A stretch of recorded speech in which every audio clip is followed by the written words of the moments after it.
Hi there, Rob again here.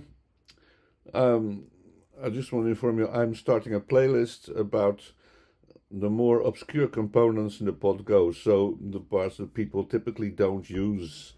Normally, when you buy a Pod Go, especially when you start to play live, you just want to have a proper Marshall or a Vox AC30 or maybe a Roland combo. You might be tempted to try the litigator, the dumble amp. But there are hidden gems in the Pod Go, and one of them that I really use a lot is the Woody Blue. Now, the Woody Blue amp was based on an acoustic 360 bass guitar amplifier that was released somewhere in the mid 60s. And in the 70s, that thing was hugely popular among bass players.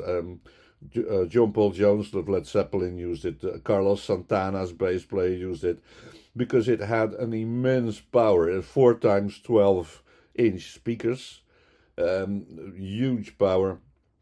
So, what I have done and what I always do is I take the Woody Blue and I pick a different cab because the cab basically defines your sound, and especially now with the Line 6 2.0 update, with all the microphone positioning you can do, it's brilliant. What I've used for this patch is a 4 times 12-inch Brit V30. That is the Marshall stack, the Marshall cabinet released in the early 60s, 1960, I believe. And this combination works very well for warm tones. So my patch is clean. You can make it monstrous. You can make it sound louder than your two guitarists in the band as a bass player. But you can control it, and it has an emphasis on the lower frequencies as it is a bass guitar amplifier. So you get a little bit more warmth in your sound.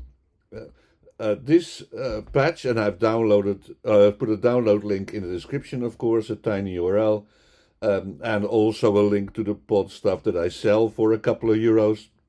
But this one is for free. And I can have a look here. It uses a deluxe compressor, a low and high cut, because that's maybe a bit superfluous because you can set that in the cabinet filters now. There is a flanger in there for an effect, the equalizer. I have a glitz reverb on there and a delay tape echo. And I have a vintage digital delay in there because when you turn them both on, you get interference, you get modulation, which sounds very nice. It's for you to play. It's been hacked, as I said maybe before, but this has been hacked because I really don't use the looper. I really don't use the wah pedal for this. I got them out of this patch.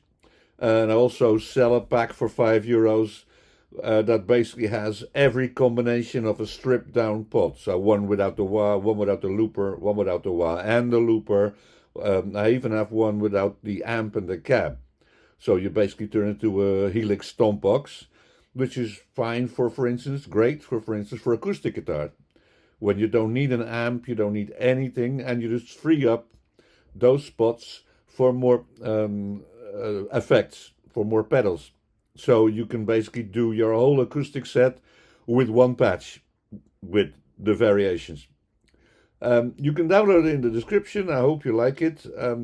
This really is one of the hidden gems of the Pod Go. I actually searched online for electric guitarists to use it, and you can find almost nothing.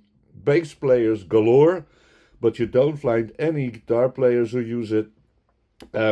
But I did find a video on YouTube by John Cordy, who also actually said, "What the hell is this amplifier?" in a positive way. So try it out. It's for free.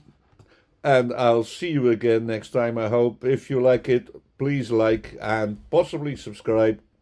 I'm not releasing videos every week. I'll see you later.